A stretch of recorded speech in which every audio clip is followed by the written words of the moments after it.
के अंदर ये प्राणी बिल्कुल कर्महीन हो जाता है, पापों की गठड़ी बांध लेता है और पुण्य इसके पास रहते नहीं। ये साधनाएं भी करता है और लाभ कति होता नहीं, या तो नास्तिक हो जाता है या फिर दुख को भोग कर ही अपना जीवन पूरा करता है। और उन अज्ञानी संतों ऋषियों ने, उन्होंने सतयुग के अंदर जो साधनाएं की, अब उनको वो मार्ग मिला नहीं, यह सतनाम उनको प्राप्त हुआ नहीं जो पाप नाश करता है। और जिस कारण से उन्होंने अज्ञान सिद्धांत बनाकर समाज में प्रवेश कर दिया कि कर्म तो भोगना ही पड़ता है, प्रारब्ध में लिखा हुआ तो भोगना ही पड़ता है, इसको कोई चेंज नहीं कर सकता, इसमें कोई परिवर्तन नहीं हो सकता। तो पुण्यात्माओं, हम परमात्मा की खोज इसलिए करते हैं, परमात्मा को इसलिए खोजते हैं कि हमारे जीवन में कोई कष्ट आवे तो वो टल जावे और हमारा कल्याण। कल्याण की तो बहुत बाद में समझ में आती है, पहले तो यही रहता है कि मेरे बच्चे सुखी रहें, मैं स्वस्थ रहूं, कोई ऐसी दुर्घटना मेरे जीवन में ना घटे जो मुझे पीड़ादायक हो। इसलिए हम परमात्मा की खोज में संतों के पास जाते हैं, और ये भी हमें मालूम है कि संतों के पास ही उसका समाधान होता है। और ये भी हम सुना करते कि परमात्मा ना जाने किस बेस में आ जाए, तो वो परमात्मा कबीर साहब है, वो ना जाने क्या रूप बना करके और कब कहां प्रकट होता है, और हमारे लिए भटकता रहता है, हमें समझाने की चेष्टा करता है कि तुम इस झूठे सुख को सुख कहे ये मान रहा मनमोद, ये सकल चबीना काल का कुछ मुख में कुछ गोद। तो पुण्यात्माओं, परमात्मा ने प्रोमिस कर रखा है, और इसने भी प्रोमिस कर रखा है काल भगवान ने कि कलयुग में जब कितने जीव ले जाना, लेकिन इसमें ज्ञान आधार बनाना। तो पुण्यात्माओं, अब बुद्धिमान समाज हो गया है, इस ज्ञान से अब आप बालक नहीं रहोगे। परमात्मा के प्रयत्न को गहराई से सोचना, वो क्यों भटक रहे हमारे लिए सतलोक न छोड़ के, क्योंकि हम उनके बालक हैं, हम उसकी आत्मा हैं।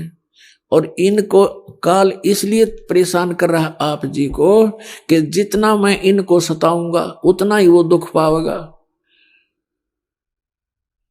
अपने आत्माओं, आप बालक हो, ये हमारे साथ क्यों प्रतिशोध ले रहा कि इसने वहां पहले तो तप करा, फिर तप करा, फिर तप करा, 3 बार, उससे इसने 21 ब्रह्मांड प्राप्त किए, फिर 5 तत्व 3 गुण परमात्मा ने इसको दे दिए कि ले जा खेल खिलौनों से।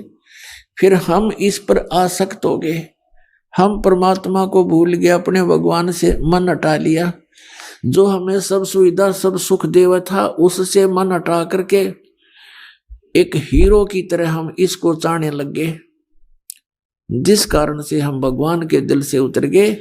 और देखो सेब कितना अच्छा फल होता है, यदि वो सेब खराब हो जाता है तो वो दुकानदार उसको रखता नहीं, उसकी आत्मा बहुत दुख पावे। एक सेब खराब हो गया, बाहर फेंकना पड़ा कूड़े में, तो हम वहां खराब हो गए थे भाई बच्चों। तो परमात्मा का आत्मा बड़ी दुख पाई कि ये औरों ने भी खराब करेंगे यहाँ पर, इसलिए हमें हमारी ही इच्छा से इनके साथ भेज दिया कि तुम जाओ फिर यहाँ से डेलो टिंडेज के साथ जाके। अब इसने फिर अलग ब्रह्मांड के अंदर परमात्मा ने व्यवस्था की, जिस आत्मा ने सबसे पहले स्वीकृति दी थी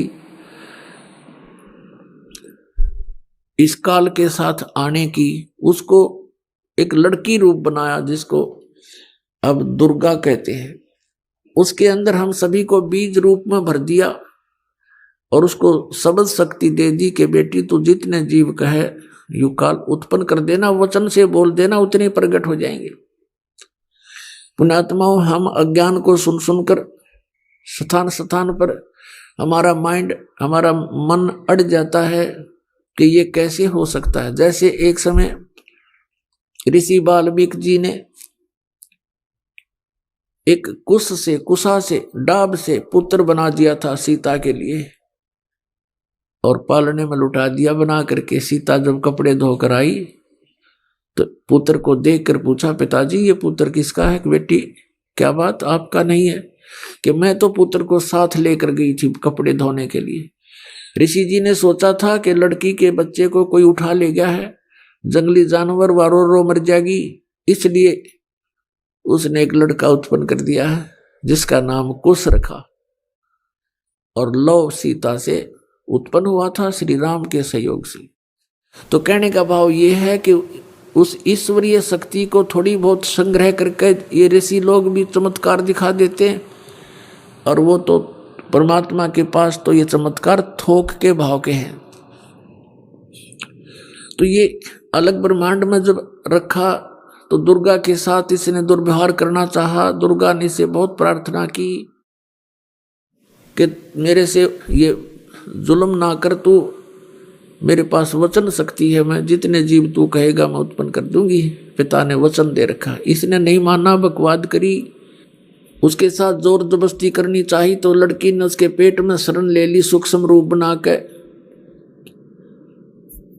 तब परमात्मा ने जोग जीत रूप में आके उस ब्रह्मांड में इसको कहा था कि आज से तुझे एक श्राप लग गया, 1 लाख मानव शरीरधारी प्राणी जीव खावेगा, 1.25 लाख उत्पन्न करेगा। और लड़की को उसके पेट से निकाल दिया, पेट चीर के हाथ से वचन से ऐसे नाखून मार दिया पेट पर, और वचन से वो बाहर आ गई। फिर एज इट इज वचन से अपने आप जख्म भर गया। तो परमात्मा की शक्ति पुण्यात्माओं पर बल है। हम आध्यात्मिक मार्ग से कोसों दूर हो गए, इसलिए हमने इन परमात्मा की लीलाओं पर अविश्वास शीघ्र हो जाता है। लेकिन अब अविश्वास ना करके विश्वास पूर्ण करो। तो वहां क्या कहा, तब इसको आदेश सुना दिया कि तू निकल जा अपने 21 ब्रह्मांड लेकर यहां से। आदेश सुन ले पिताजी का और निकल जा यहां से 21 ब्रह्मांड समेत। इसने फिर बहुत हाथ जोड़े, पैर पकड़े, मेरे से गलती होगी, मुझे रख लो यहीं पर, मुझे दूर ना भेजो। लेकिन परमात्मा ने इसकी एक नहीं सुनी और इसको वहां से यहां फेंक दिया 16 शंख कोश की दूरी पर। नील पद्म शंख 16 शंख कोश, 1 कोश लगभग 3 किलोमीटर के आसपास होता है। इतनी दूरी पर आ गया ये सतलोक से इसका पूरा विमान 21 ब्रह्मांड का। तो इसने उसके बाद से परमात्मा से प्रतिशोध लेने के उद्देश्य से हमें या इतने दुख देता है कि एक पल भी चैन से ना टिक सके, सांस ना ले सके। अब देखते हो पुण्यात्मा, पशु पक्षी ये कितने कष्ट उठाते हैं। आप देखते हो मनुष्य जीवन में कोई सुखी है? इस झूठे सुख को सुख मान बैठे हैं हम,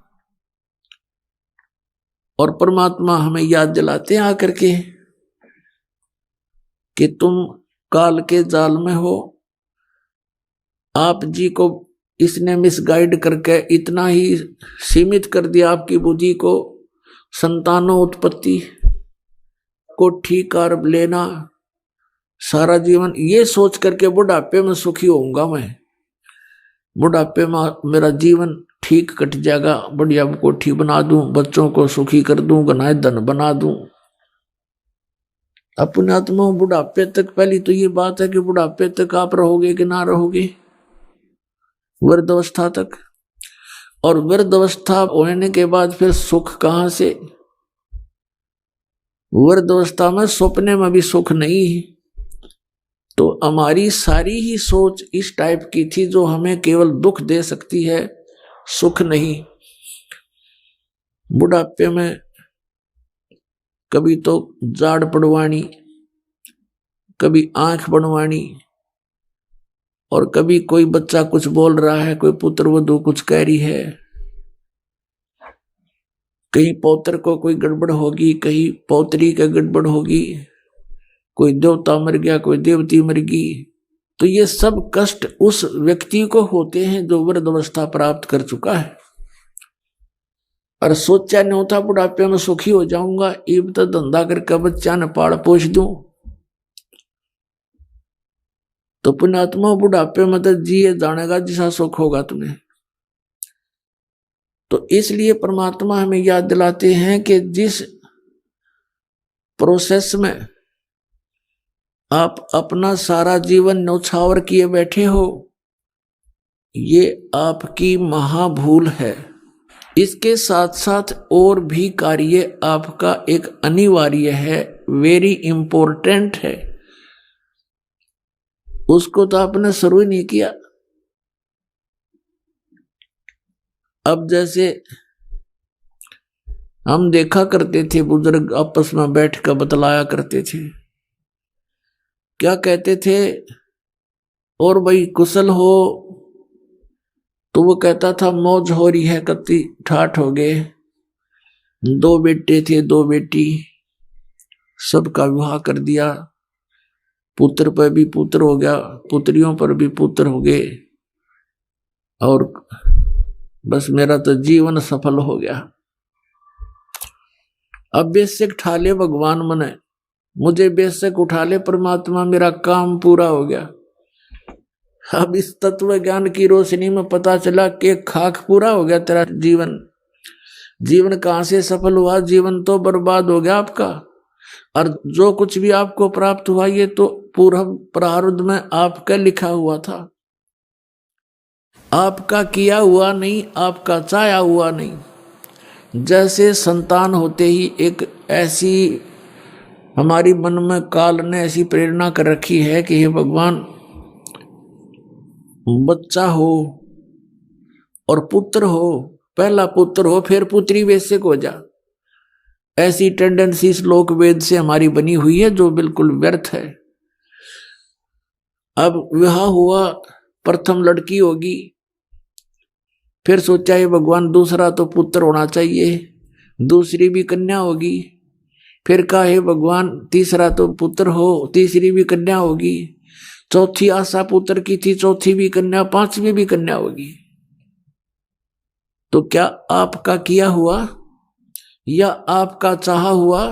नहीं, जो आपकी किस्मत में था वही आपको मिला। तो आप कहते हो कि मेरा जीवन सफल हो गया, ये तो आपका होना ही था। आपने जो इस जीवन में एक इंपॉर्टेंट कार्य और करना था, अनिवार्य कार्य करना था, वो तो तुमने स्टार्ट भी ना किया। इसकी याद दिलाने के लिए परमात्मा सतलोक से आते हैं। यहाँ के भगवान और यहाँ के ये संत हमें केवल इस माया में ही डबोते हैं, इसी में डालते हैं, हमारे को बाहर निकाल नहीं सकते क्योंकि इनकी पावर नहीं। वो तो स्वयं आते हैं या अपने ही संत बना करके यहाँ भेजते हैं, अपनी भक्ति शक्ति से चार्ज करके भेज देते हैं, और फिर वो संत ये काम किया करते हैं। नहीं, आम संत की कोई औकात नहीं जो काल के सामने इस प्रकार का कोई कदम उठा ले। अब क्या बताते हैं परमात्मा, हम सुल्तानी नानक तारे दादू को उपदेश दिया, जात जुलाहा भेद न पाया वो काशी माहे कबीर हुआ, गोता मारू स्वर्ग में जा बैठू पाताले, गरीबदास ढूंढता फिरूं अपने हीरे मोती लाले। परमात्मा कबीर साहब कहते हैं कि गोता मारूं स्वर्ग में और जा बैठूं पाताल, कह कबीर ढूंढता फिरूं अपने हीरे मोती लाल। अब जैसे आपको कल सत्संग के अंदर दिखाया था, रूबरू करा था उन पवित्र सदग्रंथ वेदों से, उसमें क्या लिखा कि परमात्मा ऊपर ध्युलोक यानी तेजो में शरीर में और तेजो में लोक में राजा के समान विराजमान है, और वहां से गति करके नीचे आता है और बहुत अत्यंत गतिशील पदार्थ के समान, जैसे आकाशीय बिजली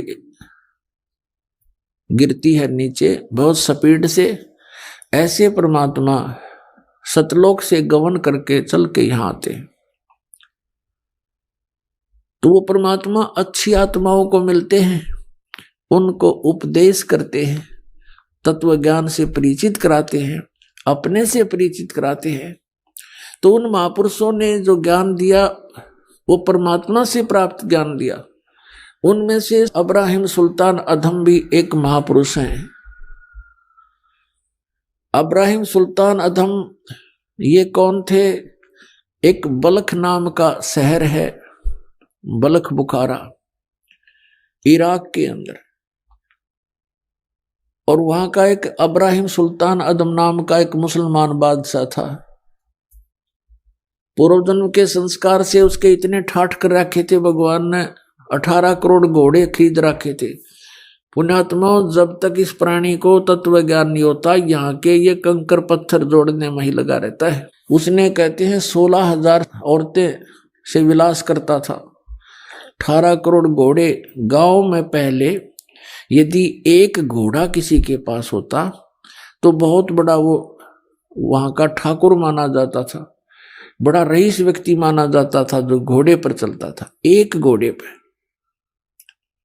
जैसे आजकल तो जिसके पास कार है उसको बहुत अच्छा धनी मानते हैं, तो उसमें घोड़े से ही उसके धन को आज्ञा करते थे, काउंटिंग करते थे।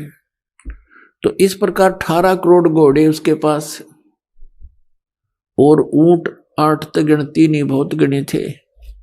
कहने का भाव यह है कि सर्वसंपन्न राजा था, लेकिन पिछले संस्कार भी साथ होते हैं।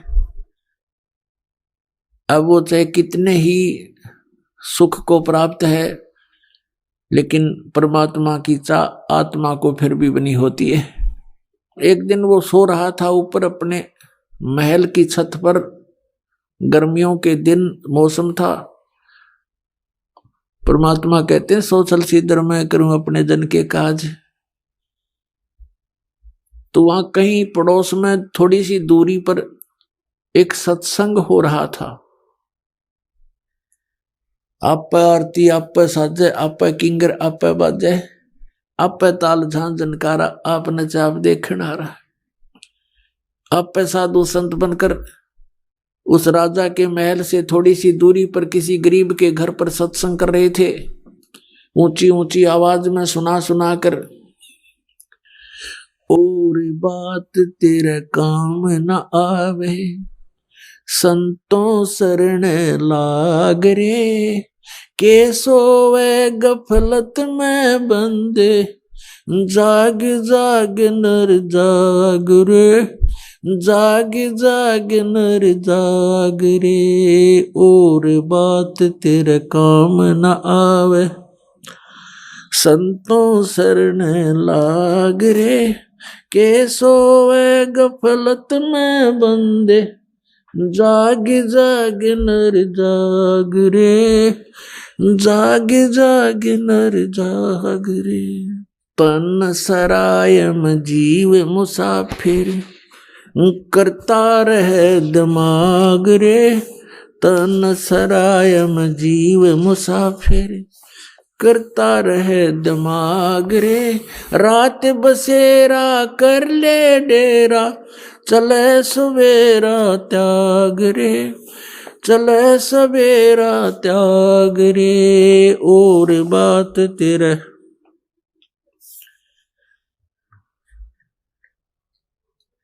के सोवे गफलत में बंदे, जाग जाग नर जाग रे, जाग जाग नर जाग रे। इस तन सरायम जीव मुसाफिर, करता रहे दिमाग रे। इस तन सरायम जीव मुसाफिर, करता रहे दिमाग रे। रात बसेरा कर ले डेरा, चले सवेरा त्याग रे, चले सवेरा त्याग रे। और बात तेरे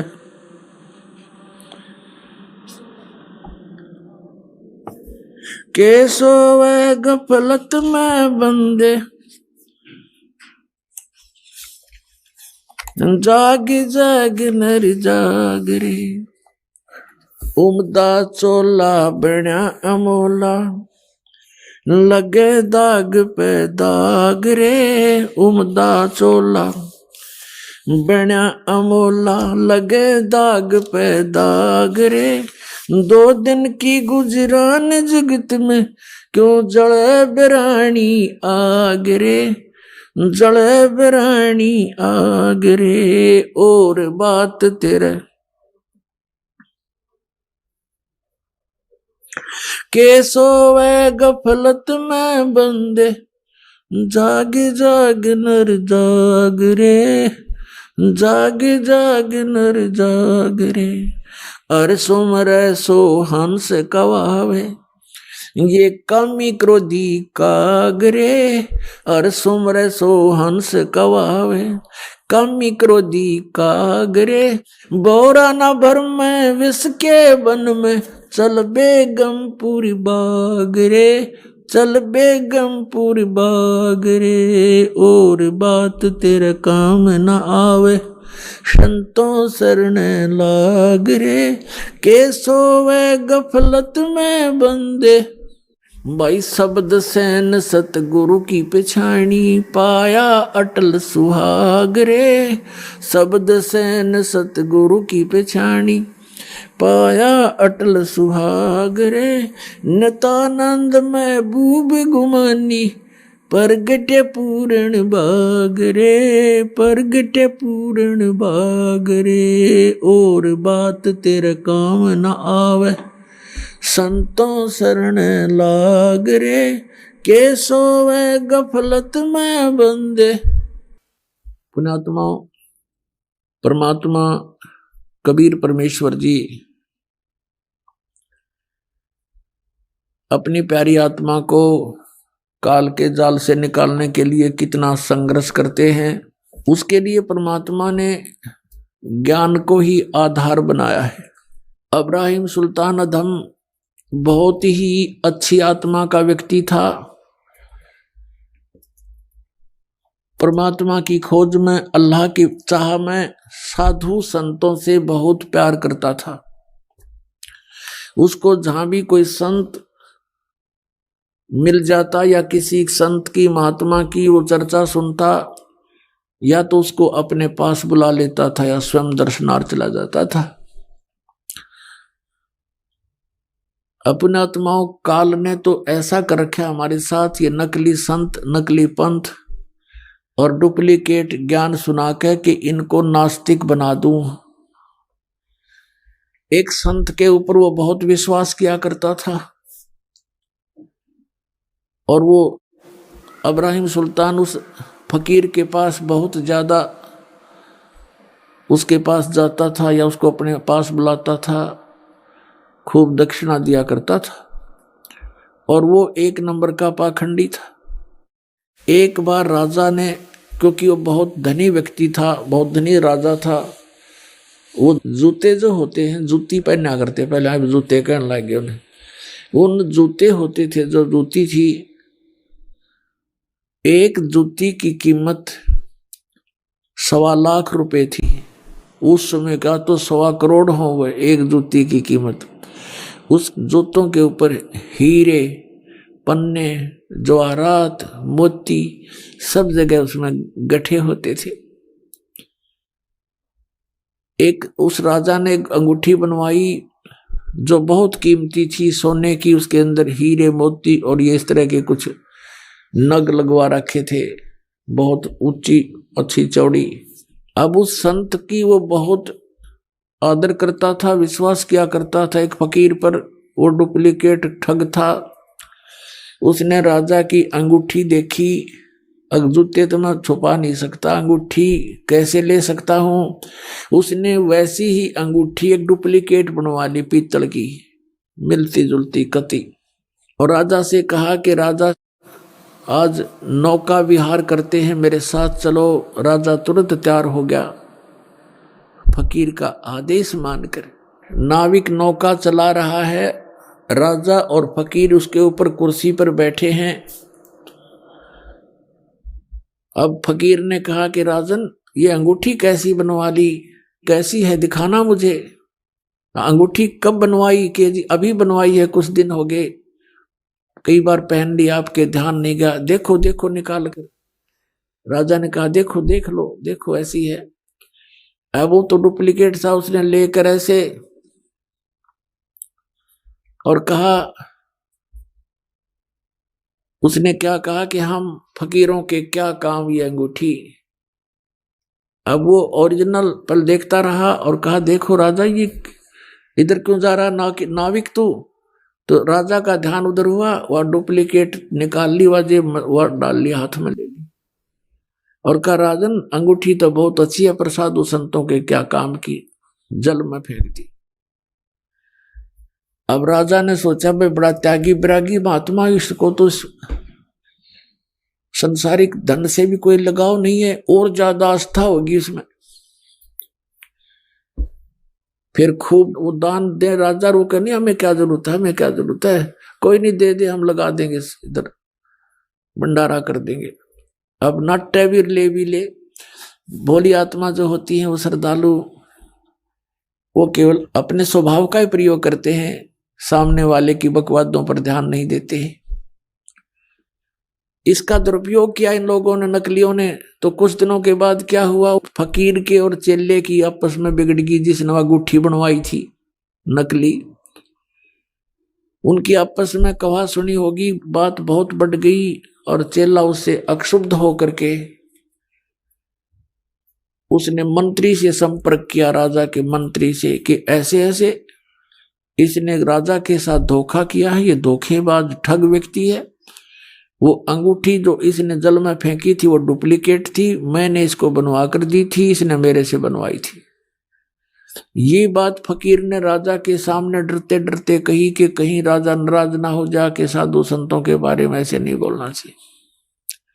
राजा इतना विश्वास करता था कि पूछा वजीर तेरे को किसने बताया है। वो चेला बुलाया कि इस चेले ने बताई है। उस चेले से कहा कि फकीर के बारे में ऐसी बातें करना बच्चा पाप लगता है। उसने कहा जी मैं कसम खाकर कहता हूं ये निकम्मा आदमी है, ये भक्त नहीं है, संत नहीं है। राजा बड़ा विश्वासी था, उसने कहा कि देख ले भाई चेला राम, जया बात झूठी पागी तो तेरी गर्दन काट दूंगा। नो बोला जी बेस से काट दियो। राजा ने देखा कि बड़ा कॉन्फिडेंस से बात कर रहा है कि वो अंगूठी कहाँ मिलेगी, काओ दिखाऊं। राजा भी चला गया, वजीर भी साथ में, सैनिक अचानक पहुंच गए। उस चेले ने जाकर खोद कर दिखा दी कि ये दाब रखी इसने। उसका उड्डे का मुंह हो गया और वो अंगूठी ज्यों की त्यों। उसने सारी कहानी बताई तो सुनार को बुलाया राजा ने, जिससे वह डुप्लीकेट बनवाई थी, कि आपने ऐसी ही बनाई थी। कहा जी ऐसी बनवाई थी, ऋषि ने बनवाई थी। हमसे तो डुप्लीकेट बनवाओ चाहे कोई ओरिजिनल बनवाओ, हम तो बनाते ही है, हमारा काम ही यही है। उस दिन के बाद राजा नास्तिक हो गया और कहा कि जो भी कोई संत कहीं दिखाई दे उनको पकड़ कर लाओ मेरे पास। लेकिन भगवान से डरने वाला फिर भी था। उसने बुलाया और प्रश्न करता था क्या तूने अल्लाह को देखा है। प्रश्न करता था कि तूने अल्लाह को पा लिया, और यदि पा लिया है तो मुझे दर्शन कराओ, और नहीं तो चलो चक्की पीसो। अब कोई भगवान ऐसा थोड़ा है या थैली पे मसल कर दिखा दे किसी ने। अब वो कोई उसका उत्तर किसी के पास था नहीं। सभी साधु संत उसकी जितने भी क्षेत्र में थे सबको जेल में ठोक दिया और कहता चक्की पीसो। पहले चक्की पीसन की सजा दिया करते थे, क्योंकि सेना का आटा हो जाता और पशु जो घोड़े गाड़े रखे थे उनका दाना दूना दलवा लेते उनसे। अब उसी उद्देश्य से परमात्मा ने वहां रात को जाकर सत्संग किया तो राजा की आंखें खुल गई। पहले तो ध्यान से सुना, क्योंकि आत्मा का आहार भगवान की चर्चा होती है। आत्मा कसक होगी परमात्मा की वाणी से कि भगवान तो पाना ही चाहिए, इसके बिना तो गुजारा कति नहीं। और बात तेरा काम नहीं आवे संतों शरण लाग रे, केस हुआ गफलत में बंदे जाग जाग नर जाग रे। इस तनसरा में जीव मुसाफिर करता रहे दिमाग रे, रात बसेरा कर ले डेरा चले सुबेरा त्याग रे। उमदा चोला बना अनमोला लगे दाग पे दाग रे, 2 दिन की गुजरान जगत में क्यों जले बिरानी आग रे। कुब्द कांचड़ी चढ़गी चित पे तू हो रहा मनुष्य नाग रे, और सूझे नहीं सजन सुख सागर बिना प्रेम बैराग रे। हर सुमरे सो हंस कहावे कामी क्रोधी कागरे, भोरा ना भरम में इस विष के बन में चल बेगमपुर भागरे। शब्द सैन सतगुरु की पहचानी पाया अटल सुहागरे, नतानंद महबूब गुमानी प्रगटे पूर्ण भागरे। वैसे तो ये कबीर साहब की वाणी है, इन्होंने नकलियां ना अपनी टेक ला रखी है, कोई बात नहीं, हमने इस ज्ञान को समझना है। अब इसमें क्या बताया है कि हर सुमरे सो हंस कहावे, भक्ति करे वो भक्त कहावे, बाकी बकवाद करनी है तो बहुत हो लिया यहाँ पर। फिर परमात्मा कहते हैं 100 छल सीधर मैं करूं, एक तीर से 2 शिकार किए भगवान ने। एक तो उन साधु संत जो दुखी हो रहे थे, रो रहे थे, हाथों में छाले पड़ गए, और कहे भगवान अच्छे फंसे मालिक तेरे नाम पर दुखी दुख। अब जिसकी भक्ति करते हैं वो लोग, वो तो दुख है देने का है, ये ब्रह्म तक तो दुख है, दुख देगा, ये सुख दे ही नहीं सकता। ये तो खुद कहता है गीता जी अध्याय नंबर 8 के श्लोक नंबर 7 में कि अर्जुन तू युद्ध भी कर मेरा सिमरन भी कर, शांति नहीं हो सकती। 18वें अध्याय के 62वें श्लोक में कहा है गीता ज्ञानदाता ने कि यदि तूने परम शांति और सनातन परम धाम चाहिए तो उसकी शरण में जा, उसके लिए संतों की खोज कर। तो इस बात का सबको मालूम है कि संतों से ही बात बनेगी। जैसे कुरान शरीफ सूरत फुरकानी 25 आयत नंबर 52 से 59 में यही स्पष्ट किया है कि कबीर नामक पूर्ण परमात्मा है। उस परमात्मा ने 6 दिन में सृष्टि रची, 7वें दिन तख्त पर जा बैठा। उसकी खबर किसी बाखबर से पूछ देखो, यानी संतों से पूछो। गीता ज्ञानदाता भी इस बात से अपरिचित है कि वो कौन है परम शक्ति और क्या उसकी वे ऑफ वर्शिप है, और कुरान शरीफ का ज्ञानदाता भी इस बात से अनभिज्ञ है वो पूर्ण परमात्मा कौन है, उसकी कैसे प्राप्ति होती है, उसके लिए संतों के ही तरफ संकेत है। इसलिए सभी जितने भी साधक हैं संतों की ही तलाश में फिरते हैं। फिर संत काल ने अगर डुप्लीकेट निरे बना रखे बिना गिनती के, तो वो आत्मा तो किसी की भी साधना कर रहा है, लेकिन है तो कबीर परमात्मा के बच्चे में। अब उनका दुख तो उन्हीं को दुखी करता है। अब वहां रात्रि के समय उसकी आंखें खुल गई, भंग हुई, सत्संग सुना, लेकिन उसका वो बात याद आ गई कि सब डुप्लीकेट है, ये सब दुनिया को ठगते फिरते हैं। सुबह आदेश दे दिया अपने पहरेदारों को, जाओ उनको बुला कर लाओ, और श्रद्धा से कहना कि आपको राजा बुला रहे हैं। अब सैनिकों ने जाकर कहा कि महात्माओं आपको सुबह राजा ने याद किया है। अब फिर उन साधु संतों को पता चला कि राजा तो बड़ा भयंकर है, जेल में डाल देता है। तो वहां पर गए, राजा ने पूछा भी क्या तुमने परमात्मा पा लिया? यदि तुमने परमात्मा पाया है तो मुझे दिखाओ, और नहीं तो जाओ चक्की पीसो। अब परमात्मा कहते हैं 100 छल सीधर मैं करूं अपने जन के काज, आप आरती आप पे साजे, आप पे किंगर आप पे बाजे, आप पे ताल झांझ झनकारा, आप नचे आप देखने आ रहा है। अब सारी व्यवस्था परमात्मा ने करवाई, वहां पर साधु संत भेजे, उनको पता नहीं था कि ऐसा नालायक राजा है। तो एक संत ने कहा कि महाराज जी के हे राजन, कुछ दूध मंगाइए, 1 गिलास दूध। वो दूध मंगा दिया, रख लो। और वो संत उस दूध में उंगली डालकर ऐसे देख रहा है। राजा ने कहा क्या देख रहे हो, पी लो, मीठा डालकर मंगाया है। उस संत ने कहा कि महाराज हमने सुना है कि दूध में घी होता है, पर आपके दूध में घी नहीं है। तो राजा ने कहा कि भले आदमी तुझे ये नहीं मालूम कि दूध से घी कैसे बनता है? सुन मैं बताता हूँ। इसको गर्म करके ठंडा किया जाता है, फिर इसको जामन लगाया जाता है, दही बनती है, और दही को फिर रिड़का जाता है, बिलोया जाता है, मंथन किया जाता है, और तब मक्खन बनता है। फिर ता करके गर्म करके इसका सब मैल निकाल कर शुद्ध घी बनता है, समझे? ऐसे घी बनता है, ऐसे थोड़ा दिखाई देता है दूध में घी। तब उस संत ने कहा जी जैसे दूध से घी प्राप्त करने की एक विधि है, मेथड है, इसी प्रकार परमात्मा को देखने की एक विधि है, वो हम बताएंगे, आप कीजिए। राजा कहने लगा ज्यादा बात मत बनाओ, इस तरह की विधि बताने वाले मुझे बहुत मिल लिए, जाओ जेल में। अब वो सुनने को तैयार नहीं, वो भी ठोक दिए जेल में। अब परमात्मा कहते हैं अब काल ने तो हमें नास्तिक बनाना था, बना दिया, अब और क्या ज्ञान दे उसको इससे आगे के भी जैसे दूध से घी निकालने की विधि है, ऐसे ही परमात्मा पाने का एक मेथड है, आप ऐसे कीजिए। नहीं मान्या तो फिर कौन सी विधि अपनाई परमात्मा ने?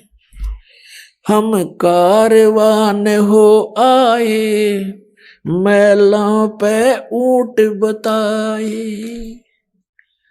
परमात्मा कहते हैं हम एक ऊंटों वाले कारवान बन के आएंगे। जैसे राजस्थान रेगिस्तान के अंदर ये ऊंट पालते हैं लोग, तो उस तरह का एक रूप बना लिया भगवान ने, उस तरह का रूप बना करके एक जैसे ऊंटों वाले होते हैं, और छत पर रात्रि के समय छत पर चढ़ गए ऊपर। अच्छा बड़ा, जैसे राजस्थान से आते हैं व्यक्ति, ऐसे बड़ा तो इतना बड़ा तो उसका साफा, अच्छी नीचे नोक वाली जूतियां, ऐसे लांडी सी धोती, ऐसा ही वेशभूषा जैसे राजस्थान के लोग पहना करते थे पहले। और ऊपर छत पर जाकर लठ लेकर ऊपर सतलोक से चलकर आए परमात्मा, छत पर उतर गए और वहां छत पर लाठी की खोद मारे, खुड़का करें। तो राजा की आंखें खुली और नौकरों से कहा कि कौन कमबख्त है ऊपर, मेरी नींद खराब कर दी, लिया उसको पकड़ के नीचे। अब नीचे ले आए पकड़ के। राजा ने पूछा भी कौन है तू? अब परमात्मा ने कहा भी मैं ऊंट वाला हूँ, ऊंट रखे थे मैंने, बहुत घने ऊंट है मेरे पास, और उनमें से मेरा एक ऊंट गुम हो गया, उसको खोज रहा हूँ। मैंने सोचा तेरी छात पर चढ़ गया हो कदे मेरा ऊंट, इसलिए ऊपर ऊंट ढूंढ रहा हूं, खोज रहा हूं। अब राजा पहले तो हंसा कि अच्छा बोला आदमी होता है। कहने लगा देखो बोले आदमी, ये ऊंट छत पर कहां से आ सकता है, कहीं जंगल में खोजो उसको जा करके, आप गलत स्थान पर आ गए हो। तो परमात्मा ने क्या कहा कि जिस प्रकार ऊंट छत पर नहीं मिल सकता, क्वाइट इम्पॉसिबल, ठीक इसी प्रकार जो प्रोसीजर तने अपना लिया संतों को जेल में डालकर परमात्मा पाना चाहता है, ये ऐसा ही समझ ले जैसा छत पर ऊंट नहीं चढ़ सकता, नहीं मिल सकता, तो इस प्रकार भगत तुझे भी भगवान नहीं मिल सकता। न्यू कह के अंतर ध्यान हो गए, सामने से दिखाई नहीं दिए तो एकदम चक्कर आ गया उस राजा ने और बेहोश हो गया। अब नौकरों ने बताया रानियों को, उसकी दशा देखकर रानियों ने बुलाई झाड़ फूक करने वाले जंतर मंतर मौलवी ने एक तबीज बांध दिया इस हाथ पे और कहा अब कुछ नहीं होगा, इसको कोई भूत प्रेत का साया दिख गया होगा। राजा ठीक हो गया। उधर से वो परमात्मा कहाँ पहुंचे, जहां पर वो संत कैद कर रखे थे जेल में, और जाकर कहा सिपाहियों से कि भाई सिपाहियों, तुम्हारे राजा ने मुझे भी यहां भेज दिया, मुझे भी कैद कर लो। अब सिपाही बोले बड़ा भगत आदमी थापा आ गया,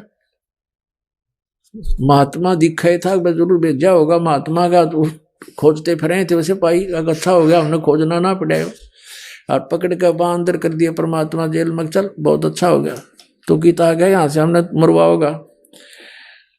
तो अंदर जाकर के परमात्मा ने देखा कि वो सारे चक्की पीस रहे, बेचारे रो रहे, चक्की पीस रहे रो रहे, ना पीसे तो डंडे मारे। परमात्मा बोले भाई डट जाओ, चक्की पीसनी हो, रुको अब बंद करो थोड़ी देर इसने। अब वो देखें सिपाही भी खड़े कि भाई क्या कह रहा है। कहने लगा भाई सिपाहियों एक काम करवा लो हमारे पे, चाहे तो चक्की पिसवा लो और चाहे इसमें तुम ये दाने डलवा लो, एक काम तुम करो एक काम करेंगे, दोनों नहीं होंगे हमारे से। अब सैनिकों ने सोचा कि यो अच्छा उग्रवादी आ गया, वह क्रांतिकारी, इसने सारे बिगाड़ेगा। तो सिपाही कहने लगे ऐसे करो, तुम चक्की पीसो, हम कनक डालेंगे, इसमें दाने डालेंगे, चने गेहूं। परमात्मा बोले भाई ठीक है, पोजीशन पकड़ो, हो जाओ खड़े एक एक चाकी के पास। वो हो गए सिपाही, देखेंगे अब यू क्या करेंगे, लाइन की रेल बनावांगे। अब तो हम थोड़ा बहुत समय दे देते थे, अब इनको खूब खींच कर लेंगे। उन दृष्टिकोण से वो खड़े हो गए। एक जना 6 जगह 6 चाकियों में डाल सके कणक, फटाफट फटाफट जोड़े भर लिए उन्हें। परमात्मा बोला भाई तुम खड़े हो जाओ, सारे कैदी संत वो खड़े हो गए और एक चक्की का सोटा ला दिया परमात्मा ने। सारी 360 चक्की खकाट उठी नो, आप चाले।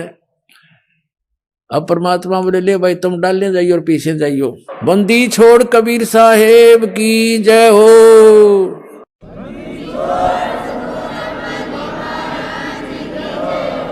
अब उन संतों से कहा कि तुम आंखें बंद करो। उन आंखें बंद कर ली और कहा खोलो। आंखें खोली तो सभी जेल से बाहर 1 किलोमीटर दूर खड़े हैं और मालिक भी वहीं उनके साथ हैं। और कहा भाई भाग जाओ, ये तो मेंटल हो रहा राजा, इसमें शासन में भी मत आना। अब उन्हें देखा कि सचमुच हम तो जेल से बाहर हैं। उनका जज नहीं, काफी देर तो शतब्द से खड़े रहे, कदे पुलिस वाले देखते हो। परमात्मा बोले भाग जाओ तुम यहां से। अब उन्हें तो डांक ठोक दी, कीता जूती पड़ी किसी की, कीता पड़ा। सीमा से पार जा करके उन्होंने सांस लिया। उधर से राजा के पास संदेशा गया कि जी सारे कैदी भाज गए। एक आया था पता नहीं क्या जादू तंत्र कर गया, वो ले गया, चक्की चल रही है, रुक नहीं रही है। अब उन सिपाहियों का भी कलेजा फट गया कि यो क्या हुआ। उधर से राजा की सतीथि से भी परिचित हुए। राजा को पता चला भाई ठीक है, ये तो यहां भी आया था। राजा ने जाकर देखा, सब मंत्री गए, सैनिक आए, सारी चक्की अपने आप चले। जब सब ने देख लिया, कदे वो तो इसलिए किया था परमात्मा ने कि कहीं फिर इन सिपाहियों के गल पड़ जाए राजा, वो भी तो बेचारे दुखी हो जाएंगे। तो जब देखा वो चक्की चलने, कति डटे नहीं डटे। तब राजा ने कहा भाई ये तो मेरे पास भी आया था, वही यहाँ आ गया और सबको ले गया, सबको ले गया। फिर वो चक्की बंद होगी। अपने आत्माओं,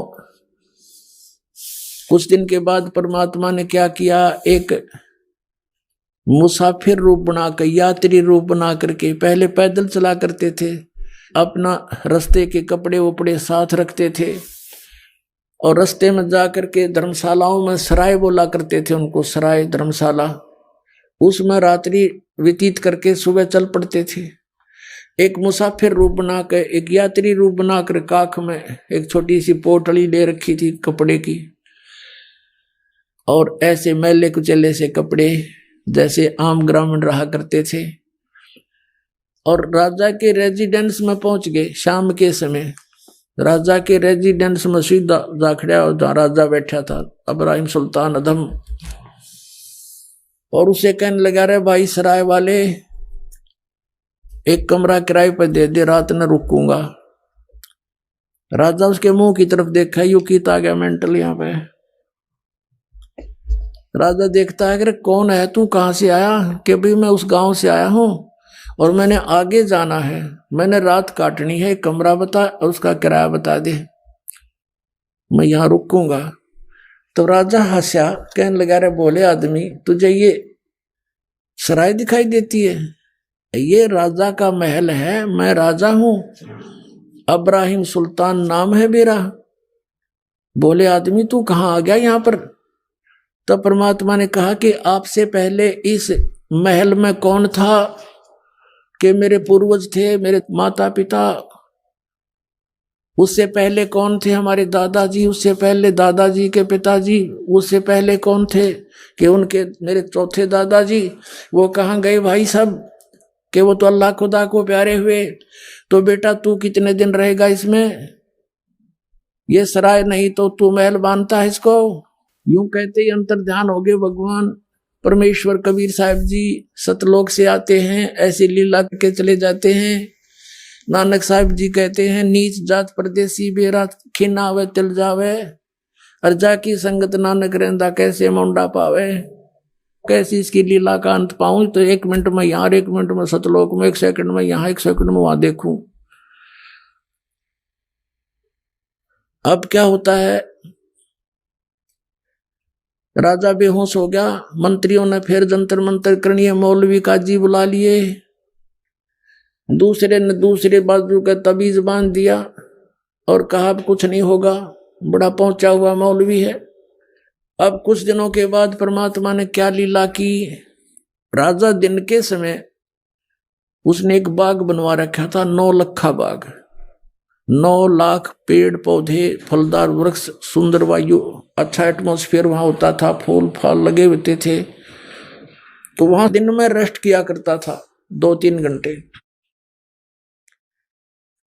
और उसकी वहां पर प्रतिदिन वहां उसके जो बेड को लगाने की ड्यूटी, बेड को संवारने की ड्यूटी, उसकी सेज बोलते थे उसको, उस सेज के ऊपर कपड़ा बिछाना, चारों तरफ फूल फाल लगाने, अच्छी तरह सुगंधित बनाना, और ये एक बांदी की ड्यूटी लगाई जाती थी, नौकरानी की। राजा के पास बहुत सी रानियां थी, तो रानियों की ड्रेस अलग होती थी, नौकरानियों की ड्रेस अलग होती थी। एक दिन परमात्मा ने लीला की, स्वयं एक नौकरानी का रूप धारण किया, बांदी का रूप बनाया, और वहां सेज उसकी खूब बढ़िया सेज सजा के, चारों तरफ फूल लगा के, और उस सेज पर स्वयं लौट गए, उनके बेड पे लेट गए परमात्मा। राजा गया विश्राम के लिए, वहां देखा कि तेरी सेज पे और बांदी सो रही है, एक नौकरानी। इसकी इतनी हिम्मत बढ़ गई है, इसका कोई इसको डर नहीं रहा। कोड़े होते थे, हंटर कोड़े होते थे, जैसे घोड़े का मार दे अच्छा तगड़ा व्यक्ति तो घोड़ा बैठ जा, इतना जबरदस्त मार होती थी कोड़े की। तो कोड़ा उठा करके राजा ने सोए हुए परमात्मा नौकरानी रूप में उसके कमर पर 3 कोरडे मारे न, बहुत जोर जोर से। परमात्मा एकदम उठे, पहले तो थोड़ा सा रोने की लीला की, और फिर हंसते हंसते लोटपोट हो गए, हंसे बड़ा जोर जोर से बैठ गए। तो राजा ने सोचा भाई ये कोड़े लागे पाछा हंसन की तो गुंजाइश रहे को नहीं। फिर भी उसने उसकी बाजू पकड़ ली बांदी की, न बोला बांदी तू हंस कैसे रही है, किस लिए हंस रही है तू, कि इसलिए हंस रही हूं कि इस गंदी सेज पर मैं एक घड़ी लेटी थी, ये इतनी निकम्मी इतनी पापग्रस्त है कि मुझे इसकी 3 कोरडे सजा मिल गई। मैं यूं हंस रही हूं, बेटा तेरे साथ के बनेगा तो रोज सोवा इस पर। यूं कह करके परमात्मा अंतर्ध्यान हो गए। 3 घंटे बेहोश रहा राजा, 3 घंटे। फिर वहां से लाई उठा करके उसको होश में आया, और मौलवी बुलाया, उसने गले में बांध दी इसका तबीज। अब कुछ दिनों के बाद राजा कुछ नॉर्मल सा हुआ, काम काज से मन हटने लगा उसका, कि सचमुच यह क्या जीवन है, कल को यहां से चला जाऊंगा, ये क्या मेरे साथ चलेगा, कुछ ऐसी प्रेरणा अंदर से आई। लेकिन काल के दूत त्यार छोड़ रखे। उसी समय औरतों ने कहा, उसकी रानियों ने मंत्रियों से, कि ये तो घर त्यागेगा, ऐसी स्थिति आ गई है, इसको रोको किसी तरह, इसको जंगल में ले जाओ शिकार शिकुर के लिए, और कई दिन वहां रुको, बागबानी करो और खूब घूमते रहो, इसका मन हट जाएगा, मन से इसकी यह बात हट जाएगी, टेंशन खत्म हो जाएगी। इस उद्देश्य से 1 हफ्ते का प्रोग्राम बना के चल पड़े। राजा भी तैयार हो गए, वहां जाकर के एक टेंट लगा लिया, अपना पड़ाव बना लिया। सुबह सुबह सब राजा और सैनिक पीछे चल पड़े अपने अपने घोड़ों पर शिकार करने के लिए। देख ये शौक था इन राजाओं का, जीवन ऐसा करने जाते थे, और फिर निरे पाप इकट्ठे हो जाते, फिर गधे कुत्ते बनकर उनको भोगा करते थे। अब क्या किया परमात्मा ने, एक मृग रूप धारण किया, एक मृग का रूप धारण किया, और सामने दिखाई दिए। काफी देर से कोई शिकार मिल नहीं रहा था। राजा ने कहा भी देखो वो सामने मृग आ गया है, हिरण आ गया है। और ये हाथ से जाना नहीं चाहिए, नहीं तो अपनी बेइज्जती हो जाएगी, वापस नहीं जा सकेंगे हम, शिकार नहीं मिला तो। और जिसके पास से ये निकल गया उसकी खबर नहीं है, खैर नहीं है, उसकी खबर लूंगा। इब्राहिम सुल्तान अधम राजा के घोड़े के नीचे से मृग निकल गया। अब नूकण जोगा नहीं तेरे पास से गया है। अब खिसियानी बिल्ली की तरह उसके पीछे घोड़ा लगा दिया, बहुत स्पीड से। राजा अकेला बहुत दूर निकल गया था, सैनिक कहीं और रह गए थे, नहीं जा सके उसके वहां तक। तो उसकी ऐसी स्थिति होगी जैसे घंटा जल ना मिला तो मर जाऊंगा आध घंटे में। इधर उधर जल खोजने लगा, या अल्लाह हे भगवान आज मेरी जान बचा। पुणात्मा ये आत्मा जब रोती है भगवान को तो परमात्मा अपने बच्चे के लिए तुरंत आता है, यदि उसके पुण्य पिछले ठीक हैं। उस पुण्य के आधार से तीनों लोकों में प्रवेश करके सबका धारण पोषण वही परमात्मा करता है, कबीर साहब ही करते हैं, अल्लाह अकबर ही करते हैं।